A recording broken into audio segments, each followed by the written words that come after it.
Hồi tháng 3 vừa qua, tại cuộc họp thường niên được tổ chức đồng thời tại Hà Nội và thành phố Hồ Chí Minh, các hội viên Phòng Thương mại châu Âu tại Việt Nam đã bầu ra lãnh đạo mới năm 2014. Theo đó, chủ tịch mới của Eurocharm là bà Nicola Connolly, tổng giám đốc của công ty Adecco Việt Nam. Bà Connolly bày tỏ vai trò mới như là một sự khởi đầu mới cho Eurocharm và tuyên thệ sẽ nâng cao hoạt động của Eurocharm để quảng bá Việt Nam thành một điểm đến đầu tư và thương mại cho các doanh nghiệp châu Âu và Việt Nam thông qua cải thiện môi trường kinh doanh. Với số lượng ngày càng lớn các doanh nghiệp châu Âu chọn Việt Nam làm điểm đến đầu tư, việc có một tổ chức như Eurocharm nhằm kết nối các doanh nghiệp châu Âu và tạo điều kiện hỗ trợ họ hoạt động tại Việt Nam là một điều hết sức cần thiết, đồng thời giúp Việt Nam khẳng định hình ảnh là một điểm đầu tư hấp dẫn. Eurocharm được thành lập từ năm 1998 với khởi sự ban đầu chỉ có 60 hội viên là các doanh nghiệp châu Âu đã hoạt động kinh doanh tại Việt Nam. Thì tới thời điểm hiện tại là Eurocharm đã hoạt động tại Việt Nam được 16 năm và cái số hội viên hiện nay là gần 800 hội viên là các doanh nghiệp châu Âu đang hoạt động kinh doanh tại Việt Nam. Vai trò và mục tiêu chính đó là hỗ trợ các doanh nghiệp châu Âu khi mà đến hoạt động kinh doanh tại Việt Nam. Chúng tôi cũng đóng vai trò là một cầu nối giữa các doanh nghiệp châu Âu và doanh nghiệp Việt Nam, cũng như là đại diện cho tiếng nói của các doanh nghiệp châu Âu để trao đổi có những cái đối thoại cũng như là đưa lên cái tiếng nói của cái khu vực doanh nghiệp châu Âu cho các chính phủ Việt Nam. Eurocharm thường xuyên tổ chức các hội nghị, các cuộc họp báo để công bố các nghiên cứu về môi trường kinh doanh, tổ chức hội đàm về chính sách thương mại, chính sách lao động, kết nối mạng lưới doanh nghiệp. Mới đây nhất, họ đã công bố kết quả cuộc khảo sát lần thứ 14 về chỉ số môi trường kinh doanh hàng quý được thực hiện vào tháng 2 năm 2014. Kết quả khảo sát cho thấy mức độ tin cậy và triển vọng kinh doanh trong cộng đồng doanh nghiệp châu Âu tại Việt Nam đang tăng cao. Đây là mức tăng trưởng quan trọng, phần nào khẳng định lòng tin của các doanh nghiệp châu Âu đối với thị trường Việt Nam.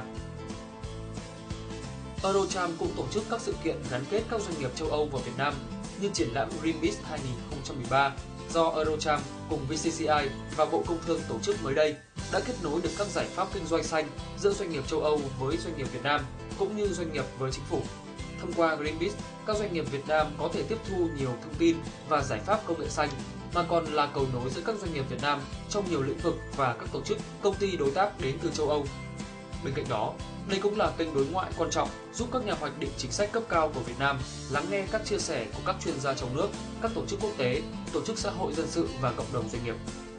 Một ví dụ khác bên cạnh các hội nghị kinh tế có thể kể đến đó là lễ hội ẩm thực Food Festival. Đây là một trong những hoạt động hợp tác truyền thống thường niên của Eurocharm trong nhiều năm qua nhằm kết nối văn hóa cộng đồng các nước châu Âu với Việt Nam. Hy vọng rằng là nữ chủ tịch đầu tiên của Eurocharm Việt Nam, bà Connolly có thể hiện thực hóa mong muốn làm việc với chính phủ Việt Nam, các hội viên và các đối tác Việt Nam và châu Âu để tối đa hóa thành công của các bên vì một Việt Nam thịnh vượng.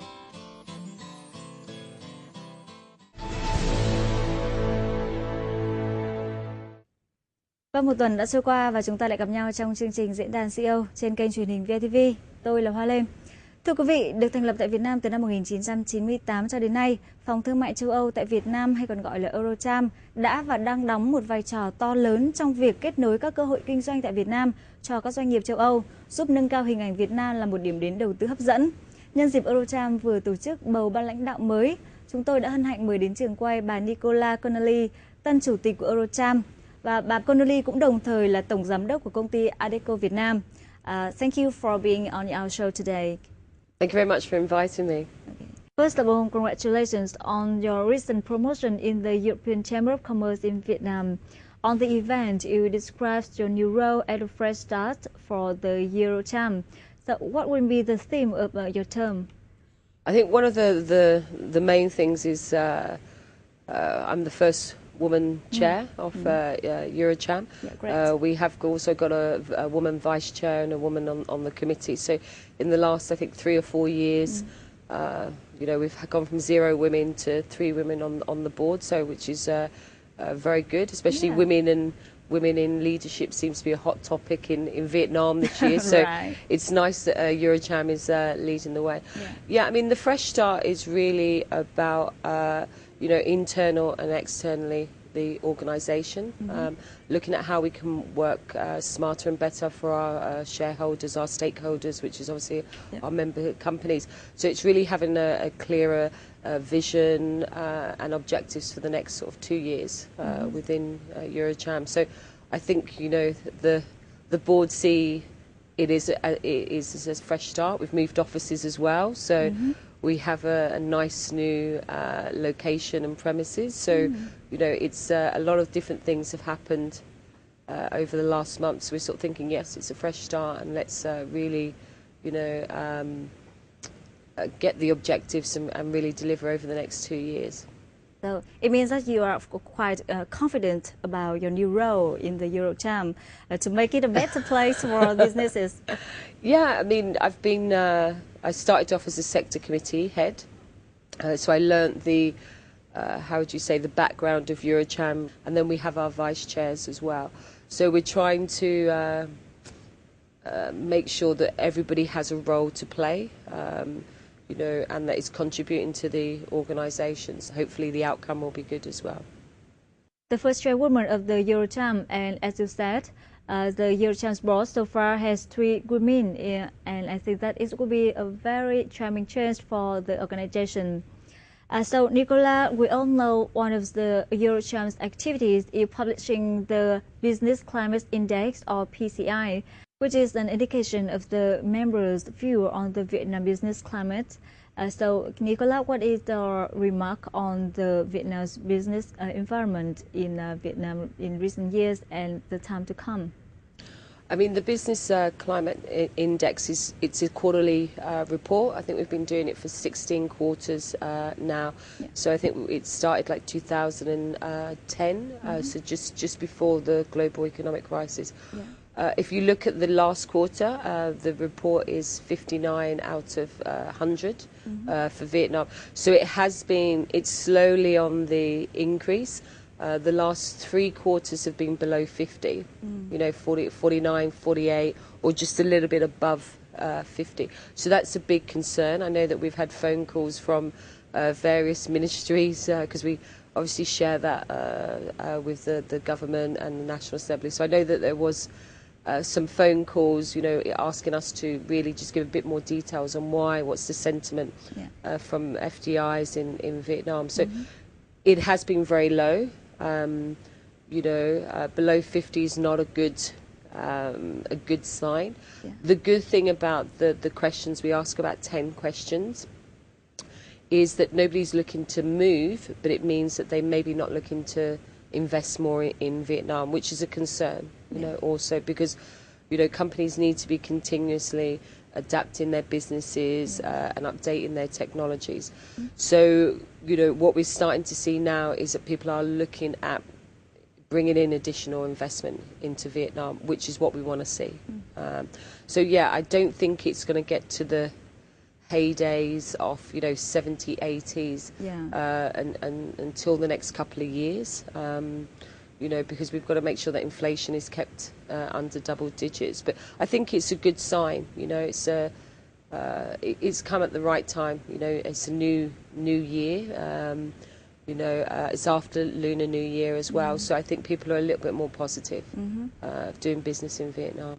Yes, the index was set up in 2010, and I think that when the economy has recovered, so the index is improved day by day.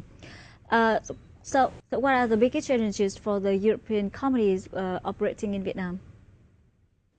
Probably the 3 things that most companies would complain about here, whether they're in Vietnam in terms of European companies or if they're European companies coming over, is the first one would just be the administration procedures. It's a very, very lengthy, you know, to get a license in Vietnam.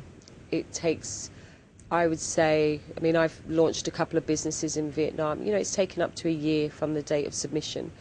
You know, so that just causes a lot of issues because, you know, when companies come to invest in Vietnam, they've done the research, etc. But, you know, they're excited about coming into Vietnam. Everyone looks at the population, the demographics, and, you know, the story of Vietnam, how it's changed in the last 20 years. And then you sort of come in, you're desperate to launch your business, start your business, hire people, and really, you know, make money in Vietnam for you and also the country. And then you could be sitting there for a year, 18 months. So it's very frustrating. You know, Vietnam loses its shine a little bit. you sort of lose heart. You know, it's a long time when you compare to maybe Thailand or Indonesia or Malaysia, which Vietnam is compared to. Yeah. So that would be something that needs to be done. I understand there's going to be a Project 12. We had Project 30, I think, 3-4 years ago about administration procedures, and I think the government got rid of 2,000 administration processes, which is a good sign. But obviously we've had a lot of law changes over the last 2 to 3 years, so I don't know whether we've just swapped them for something else. So there's, I think, a Project 12 where we would be looking at giving input to the government in terms of what they can reduce and administration processes. The second thing really for us would be the Eurocham and its members would be transparency. Obviously, you know, if you look at Eurocham, a lot of our companies are Fortune 500s. We're publicly listed companies, so you know the transparency in how business is done in Vietnam is an issue. You know, because obviously it takes us longer because we cannot be seen or we cannot do anything that would cause a conflict of interest or unethical standards. So that's something that needs to be addressed. It tends to be at the lower levels rather than higher levels. You know, if we have dialogues with ministries or you know, heads of department, it's not an issue. You know, because I think everybody wants the good of Vietnam. But it tends to be more in the lower levels, sort of the rank and file, where, you know, transparency, unethical behaviour is more prevalent, you know, and that's the issue, because not only is it putting ourselves as European companies in a position, but also our Vietnamese staff who, you know, they're starting to push back and saying, you know, we don't want to do this, you know. So I think the transparency is an issue. And then the third thing would be intellectual property. You know, business secrets, trademarks. You know, when you come over and you're launching a brand, whether it be a big brand or any brand, you know, it's taking you time to come up with the logo, the brand image, the core values, etc. So the intellectual property rights are probably not strong enough for a lot of the companies, European companies that want to come over, because, you know, it's time and effort, you know, and it costs money. So I think we'd want stronger laws, which I know the government has addressed over the last couple of years, but also to make sure that if it is that companies do then decide to take a company to court, you know, that process is quite smooth, because sometimes, you know, you could win a case, but then actually enforcing it is a totally different issue, you know. So I mean, I think those three would be the biggest things that we would like to see over the next 3 to 5 years really start to be addressed in Vietnam. About the administrative procedures, I think Vietnamese government has made many important decisions to improve it, and you may also see it. About the transparency and intellectual property, yes, of course, there are big issues in the context of deeper and deeper economic integration now, and Vietnam sure has to improve it, has to take into consideration seriously. Yes, with the role, Eurocham has many European companies to do business favorably in Vietnam, and has helped to build Vietnam's image as a good destination for investors. So what would be the activities that you think that you could continue to run or to change or accelerate in your term?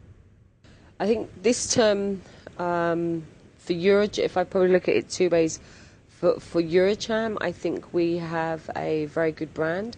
I think we are seen as a trusted partner, and I think we're seen as an advisor as well. You know, Vietnam is graciously allowed us to call itself our home. So I think it's very important for us to continue that. You know, we have very good relationships with the VCCI and the ministries and the Office of the Government, etc. So, you know, and we have that at different levels as well. You know, directors, deputy directors, vice ministers, ministers. So we have sort of like with a lot of the ministries, like an open door policy. You know, so I think it's very, very important that we continue to do that. I think it's very, very important that we continue to do that in a as a like a consultant. You know, that we shouldn't be how would you say, saying this is how you should do it. You know, what we should do as a European Union or a Eurocham is be able to say, look, these are the best practices. We have done some things wrong as well. We are not not perfect, but you know, this is what works in other countries. You know, and try and do those regional comparisons. You know, so if it is the government needs or a ministry needs information on what's happening with other countries within Southeast Asia, you know, we're part of Eurocham as part of the EU Asiana Business Council, which is other chambers within Southeast Asia. Yeah. So, you know, we have the network to be able to pull information, you know, from what's happening in Malaysia. You know, how do they deal with work permits? How does Indonesia deal with the cap of advertising, you know, for the 15%? So I think it's, you know, Eurocham should be seen as a gateway to to Europe, but also other Asian countries, and say, right, okay, you know, we can pull this information for you, we can do the comparisons, we can advise on best practices, you know. So I think it's really important to keep that that approach. You know, it should be very much seen as a, you know, hand in hand, a partnership, because we want the best for Vietnam, not only hopefully for European companies, but also for domestic companies as well. And I think if we can continue that, you know, I think we can achieve a lot together. You know, there's still some things that we haven't done. You know, we'd probably like to see, you know, state-owned enterprises, that sector tackled. I think that's a very hard job. I don't envy anybody taking on that one. And then also, you know, looking at like, sort of tax reforms as well. So I think the approach that we've got works. We want to continue doing that. We'd like to have a lot more dialogue, a lot more consultation with the government, and be a lot more proactive with, you know, consultations and dialogue. So talking about Vietnam's potentials that you have mentioned as an investor, what do you think of our competitive advantages compared to other countries in the Southeast Asia? I think if you were to look at what Vietnam would be compared to Thailand in terms of population, obviously Indonesia is a lot bigger. I mean the good thing, if you look at Vietnam, politically it's stable. You have good literacy rates. You know, I think 40 or 50% of the population live on the main highway from Hanoi to Ho Chi Minh City, but it's stable. You know, the government has done a very, very good job at tackling inflation. So, you know, it's sort of tick, tick, tick. You know, the dong hasn't devalued. I think in about 3 years we've got inflation under control. You have the population demographics are good. You know, the potential market here is great. So you'd be sort of compared to Thailand, whereas with Thailand, you know, they have had political unrest. There, Indonesia you're compared to as well, and Malaysia. But I think, you know, Vietnam has, you know, a lot going for itself. But, you know, I'm sure transparency is probably an issue in, you know, some of those countries as well, because they're developing countries. You know, you're not supposed to get it right as a developing country, because you're sort of learning as well. One of the biggest issues I think that Vietnam will face is, and not just Vietnam, but within within Southeast Asia, is going to be the labour force. You know, you've got, I think, 47 million working population in Vietnam. You know, we talk about lack of skills. Is the education system preparing them for the workplace, retraining, upskilling? So I think, that's going to be the biggest issue, for Vietnam moving forward. Because if you don't have a labour force that is able to actually work the way that companies want them, not just European companies, I'm talking, domestic as well, that's where you're going to lose out. So I think there's been a lot of discussions over the last, 6 to 9 months. I think the government is fully aware. They're looking at upgrading the vocational training, they're looking at the education system. But I think that's going to be the biggest issue that Vietnam faces over the next sort of 10 to 20 years. Because if you don't, you can have a labour force, and Vietnam has an abundance of people in the labour force. Yeah. But the thing is if Vietnam wants to move to, high technical value industries, and be able to attract, the Nokias and research and development and the Intels and those type of companies, they've got to have the labour force that is trained. And if you look at companies such as Nokia, Intel, I think Samsung, you look at Bosch, they're actually now setting up their own training colleges, and working with the government and the local authorities. So, companies that have a huge investment can do that. But your normal company, domestic companies as well, not just European companies, are they going to be able to set up a training college or vocational courses, etc.? So I think that's going to be, something that Vietnam really needs to face, because obviously the population is going to get smaller as well. If you look at Japan, Vietnam potentially could be that way in 50 years. So you've got to make sure that your labour force is trained, educated, because if Vietnam wants to move over, to less labour intensive, they've got to have that labour force ready. Thailand's actually done a good job of that 15, 20 years ago. Yeah. Japan's done a very good job, Korea and Taiwan. So I think that, that's, if Vietnam wants to make their move, it needs to make that move. Otherwise, it may be still seen as a labour-intensive industry or country. So, the type of FDI that they're going to attract is going to be, right, okay, it's a labour-intensive industry, which I don't really think, my understanding is that's not really the way that Vietnam wants to go. But the, education is the one thing that they need to tackle. Yeah.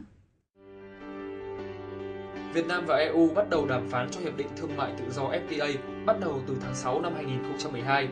Hai bên hy vọng có thể hoàn thành việc đàm phán sớm trong năm nay để giúp các doanh nghiệp EU và Việt Nam hiện thực hóa những lợi ích từ Hiệp định Thương mại được đánh giá là tham vọng này. Việc thực hiện hiệp định sẽ thúc đẩy hơn nữa quan hệ thương mại và đầu tư, cũng như tạo thêm cơ hội cho các doanh nghiệp từ cả hai phía. Việt Nam là nước thứ 3 trong khối ASEAN tiến hành đàm phán FTA với EU sau Singapore và Malaysia, và sau đó là Thái Lan. Sau khi Việt Nam, EU FTA có hiệu lực, hơn 90% xuất khẩu của Việt Nam sang EU sẽ thanh toán thuế 0%. Thương mại giữa Việt Nam và EU sẽ tăng 30 đến 40%, trong khi một loạt hàng rào thuế quan sẽ được gỡ bỏ. Việc ký FTA sẽ là một cơ hội tốt cho Việt Nam thu hút FDI cũng như tái cơ cấu, cải cách nền kinh tế theo hướng tăng cường cạnh tranh, và là cơ sở để Việt Nam sử dụng tốt hơn nguồn lực trong nước vào việc thúc đẩy sự phát triển của nền kinh tế. Tiềm năng hợp tác giữa các doanh nghiệp Việt Nam và doanh nghiệp châu Âu nó không chỉ ở chỗ thị trường châu Âu là một trong những thị trường lớn nhất của Việt Nam, cả hiện tại và trong tương lai. Làm ăn với châu Âu còn có một cái lợi là cái đẳng cấp kinh doanh của các doanh nghiệp châu Âu có thể nói là độ chuẩn mực rất là cao. Vì thế cho nên chúng ta cũng sẽ học hỏi được rất nhiều điều về quản trị và cách phát triển doanh nghiệp, phát triển thương hiệu. Các bạn hàng châu Âu về cơ bản là họ rất là nghiêm túc trong cái làm ăn, và nếu mà đã thiết lập được quan hệ với họ thì chúng ta hết sức yên tâm và có thể xây dựng một cái mối quan hệ làm ăn hết sức là lâu dài. Và ngược lại thì các doanh nghiệp châu Âu cũng tìm thấy ở thị trường Việt Nam một cái nguồn cung rất là lớn về các cái sản phẩm mà có lợi thế của Việt Nam, và đồng thời họ cũng có thể cung cấp cho Việt Nam rất nhiều những các cái công nghệ, đặc biệt là cái công nghệ về chế biến, và có thể trong tương lai Thì một cái lĩnh vực mà tôi nghĩ là cũng rất là tiềm năng cho các doanh nghiệp châu Âu, đó là những cái câu chuyện về thiết kế. Những cơ hội và lợi ích từ các hiệp định này là vô cùng lớn và đã được nói tới rất nhiều trong thời gian qua, nên có lẽ cũng không cần phải bàn thêm. Nhưng vấn đề đặt ra là những thách thức, sức ép từ các hiệp định như vậy cũng không hề nhỏ. Điều này đòi hỏi cả hai bên cần tích cực xem xét đến phạm vi của hiệp định và sự phức tạp của các vấn đề cần được giải quyết. Một điều quan trọng cần lưu ý là những năm tới sẽ xác định tương lai lâu dài của Việt Nam. Nếu chính phủ thành công trong việc giải quyết các vấn đề được xác định bởi cộng đồng doanh nghiệp và một FTA toàn diện được hoàn tất thì chắc chắn Việt Nam sẽ trở thành một đối thủ cạnh tranh rất mạnh trong khu vực. Theo đó, vai trò của một số tổ chức trung gian kết nối giữa các doanh nghiệp châu Âu và Việt Nam là rất cần thiết. Tôi nghĩ là vai trò của Eurocharm này rất là đáng có thể nói là biểu dương. Họ là một cái tổ chức doanh nghiệp mà đại diện cho cộng đồng doanh nghiệp châu Âu Việt Nam rất là tích cực, và không những là họ hỗ trợ các doanh nghiệp châu Âu làm ăn vào Việt Nam, họ còn có rất nhiều những cái trợ giúp cho các doanh nghiệp Việt Nam để nâng lên, để đạt cái chuẩn của châu Âu, để đáp ứng hàng hóa cho châu Âu.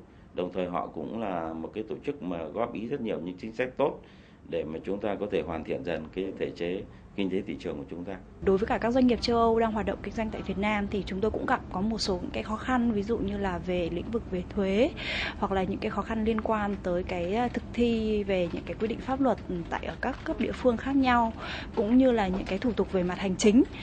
Tuy nhiên là trong cái quá trình hoạt động tại Việt Nam thì Eurocharm chúng tôi cũng luôn đồng hành cùng với chính phủ Việt Nam để có qua các kênh đối thoại cũng như là diễn đàn để có thể là bày tỏ những cái kiến nghị cũng như là những cái vấn đề của các doanh nghiệp để cùng có thể làm tư vấn cho chính phủ Việt Nam có thể đưa ra được những cái cải thiện cho cái môi trường kinh doanh hiện tại.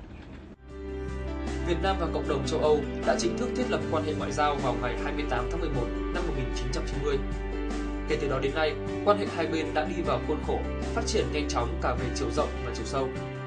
EU trở thành một trong các đối tác quan trọng hàng đầu của Việt Nam trên nhiều lĩnh vực, đặc biệt là kinh tế, thương mại, đầu tư, đóng góp tích cực vào quá trình phát triển kinh tế xã hội và hội nhập kinh tế quốc tế của Việt Nam.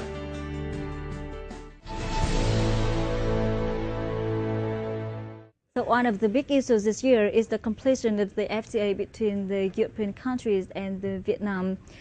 So it should be more attractive for our audiences to hear from an Indo person. So Eurocharm has taken a very active role in boosting the process. Tell us more.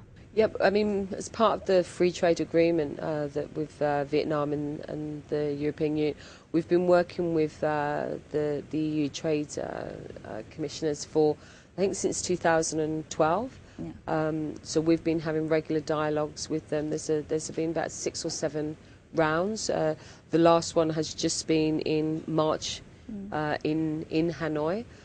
So yeah, we've been working quite closely with them. Obviously, the sector committees that we run within Eurocharm and the White Book as well is a good tool, to have those negotiations. So we've been speaking to, had meetings with the Director General for Trade and then the EU Commissioner for Trade as well. So we've been very active in those meetings.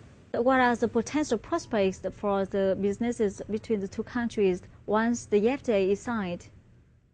I think it just makes us, if we come back to, the transparency issues, I think it just makes it clearer in how to do businesses, and it sort of gives you, I always call it like a standard of work, a service level agreement. That two parties know exactly where they stand, what each party needs to deliver and how they're going to deliver it. So I think it will open the doors for both parties. It's not just European companies that are coming to Vietnam, but also Vietnamese companies that want to come into Europe. You've got some really good Vietnamese brands here. So at least it opens the door for them to be able to then look at Europe as a market, and be able to, do the first steps, So I think it's nice that we have now, we can return the favour, so to speak, to Vietnam. Vietnam has welcomed European companies into the country for a number of years. So it's nice now that, Vietnamese companies that want to go over to Europe and expand their businesses, then, they have the opportunity to do that. And there is also like a framework to enable them to do it, because I'm sure it's a minefield for both companies, it's European companies that want to come over to Vietnam. It can be a bit of a minefield, like all the laws, all the paperwork, all the administration procedures. So I think it's good under this free trade agreement that, it's a little bit clearer for both parties. So it has been a long time since the FTA negotiations started. Until now, what are the main obstacles that remain? I think the biggest issue is always timeline. The Vice President of the European Commission, Gianni, and his team have really tried to sort of like push and keep the negotiations very active. So I think probably the biggest issue is just trying to get everything, signed, sealed and delivered within this year. I know they're aiming for it to be signed in October in Brussels. But I think obviously it's a negotiation. We're in the negotiation phase at the moment, and obviously those negotiations can take some time. But I think they're on track to do that. Obviously, we've been supporting the EU Commissioner for Trade, Jagaj, as well, and his team. So they've been very active coming over to Hanoi and Ho Chi Minh City. So I'd say it's just timelines. Can we get it done by the end of the year? I think, in terms of the Vietnam side, that's what they're aiming towards, and that's obviously what we're aiming towards as well. So, fingers crossed it will be signed by the end of this year, because I think it will be also a good start. It will be a good start to 2015. Mm-hmm. So is this global trend to set up bilateral and multilateral agreements among regions and countries? Do you think that somehow these agreements conflict with each other? I think we're in Vietnam, you've got so many around the world, you have so many different trade partners. Yeah. So I think there is going to be some overlapping, between the different agreements. But then you have different agreements with different people in place.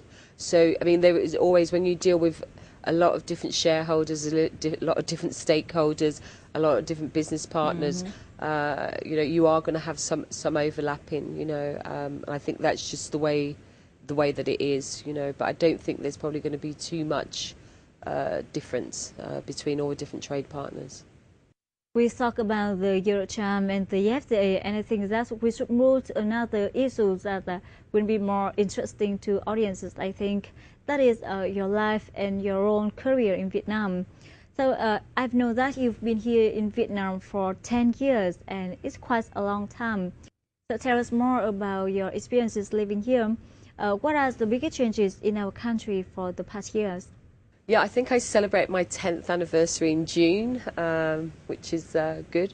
I think it's completely changed. I was at a panel discussion yesterday about Vietnamese CEO leaderships, women in a practical economy, and we were talking about, how Vietnam has changed. There was a couple of foreign nationals that have been here, 10, 15, 20 years, and, I look at my staff, maybe 23, 24, they all felt very old if they weren't married, and 10 years ago, and now I look at that, my staff are like 29, 30, 31, and, they're starting to buy their own apartments, they're looking at having a career, they want to go and travel. So I think it's completely changed over the last 10 years. There's definitely been a lot of positives, I feel that, the generation a little bit younger than me, they have a lot more freedom. They're really, they want to be challenged. They want to see different things. They want to have a life experience. They want to have a work experience. So they're challenging themselves, which is great. They're not settling for, the status quo anymore. They really want to succeed. So I mean, I think in that respect, it's great. Negatives, have we dealt with corruption? Have we dealt with transparency? Have we really dealt with the education system here? Do we really, have we seen improvements in that? Yes and no. You know, it's still very frustrating to open a business or run a business in Vietnam. But I think if you just look at the population, you know, they are really, they're sort of teaching themselves, you know, they're challenging themselves to think differently. So I think that's, you know, that's been the nicest thing for me to see over the last 10 years, you know. My staff now want to own their own flat, you know, they don't want the mortgage. Obviously, they don't have to borrow the money; they just want to have the flat. Yeah. But you know, they want to start having their own lives, and they're challenging the status quo. You know, and that's good to see. You know, they're starting to all grow up and, you know, really contribute to the economy, which is good. What in Vietnam attracted you so far? You know, it's a really exciting place to live in Vietnam. You know, the people are wonderful. You know, they're exciting, they're dynamic.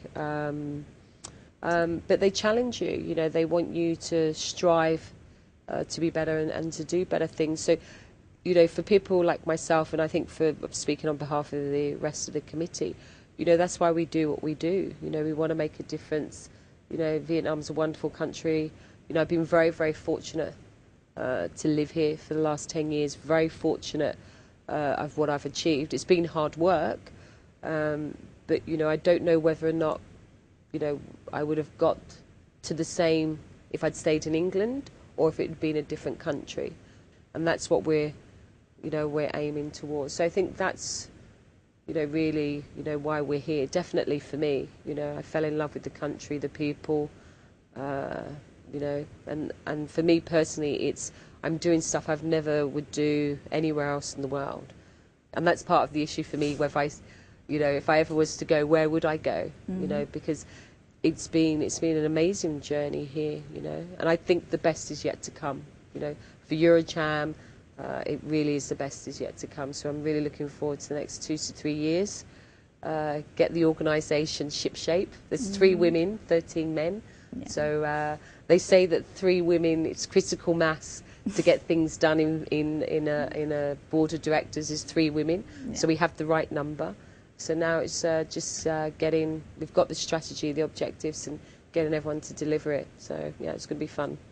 Being the first chairwoman of Eurojam, you also run the Article Vietnam, a human resource management committee. So in your point of view, what is the role of human resource management in a dynamic country like Vietnam? I mean, for us in Adecco, we've been here 4 years now. Obviously, we're world's #1 in our field, HR solutions company. I think for us, what we're finding is that there's less job swapping, job hopping.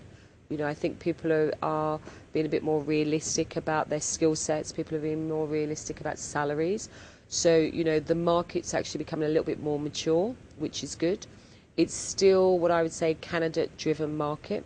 So if you're a good candidate, you have a good CV, good skill sets, people will employ you, which is good. If you were looking, say, example in the UK or England or some parts of Europe at the moment, it's a client-driven market. Okay, so the client can pick and choose. Whereas in Vietnam, it's still going to be a candidates-driven market. I think what we need to do as an industry, not just Adecco but the whole industry, is really educate people on you know, how to prepare for a CV, how to prepare the CV, how to prepare for interview, and a lot of the companies do that. If you look at their websites, they have that information. One of the interesting things with Vietnam actually is, considering the market is so small within our industry, it's like one agency for every 100,000 Vietnamese. If you look at then Singapore, there's one recruitment company for every 3,500 people. So this market has potential, but it needs to have good quality agencies in place. So we're looking to set up some industry standards in Vietnam. And I think, you know, it's important to, you know, be updating people on what is happening in the labour market as well. You know, if I look at the more developed markets, as in, say, Japan, you know, some recruitment companies would actually do training as well. So, you know, while somebody's looking for a job, they can come in and work for the agency. And then we would have in Japan, we have a training center for engineers. So every time they finish their assignment, they come back into the Adecco training center for engineers. They get upskilled, and then they go back out to a company. Obviously, we're a long way off doing that in Vietnam, because it's a lot of investment and you've got to get it right. But I think, you know, that's something that we need to do as agencies. We need to be looking at agency work as being able to get people ready for work. So, you know, when people are, you know, 18, 19, you know, they can go and work for an agency, you know, earn their salary, know that they're going to get their social, medical, unemployment, you know, they're protected, but they're getting like on-the-job training as well. So we've taken the first step towards that. But I think if we really opened up a pure temp market in Vietnam, I think it would really help that 18 to 23, 25 to be better prepared. We've done a survey on Gen Z in Vietnam. We've done it within Asia, between the 15 and 18-year-olds. And a high proportion of that generation will actually look to recruitment consultants to give them career advice. Yeah. So the good thing is that the agencies that are here have a good brand, and we are seen as a trusted advisor. You know, 15 to 18-year-olds will come and ask us for advice on careers, etc. But I think we need to be a bit more proactive to do it. The industry is still quite restricted, but we're hoping that it will open up more in the future. I think that is the context of the high unemployment rate in Vietnam among the highly educated workers. I think that's one of the things that they should do is coming back to the training courses, such as the training courses in Adecco Vietnam. Okay, Nicola, thank you once again for being here today with us, and I hope that the job, the new roles in the Eurochamp will be very, very successful, and you will play an important role to boosting the cooperation between the businesses between European countries and Vietnam. Okay, thank you very much. And once again, thank you for sharing your own story. That your adventure to be here in Vietnam, and I think that your story will inspire other women in Vietnam. I hope so. I hope so. Thank you very much for having me today. Thank you. Okay, thank you. Vâng, thưa quý vị, chúng ta kỳ vọng rằng FTA giữa EU và Việt Nam sẽ được hoàn tất trong năm nay. Nhiều cơ hội hơn nữa được mở ra đối với doanh nghiệp hai bên như một phần vào vai trò hết sức tích cực của Eurochamp và nữ chủ tịch mà chúng ta vừa có cuộc trò chuyện. Cảm ơn sự quan tâm theo dõi của quý vị dành cho chương trình và hẹn gặp lại quý vị trong các chương trình tiếp theo của VTV.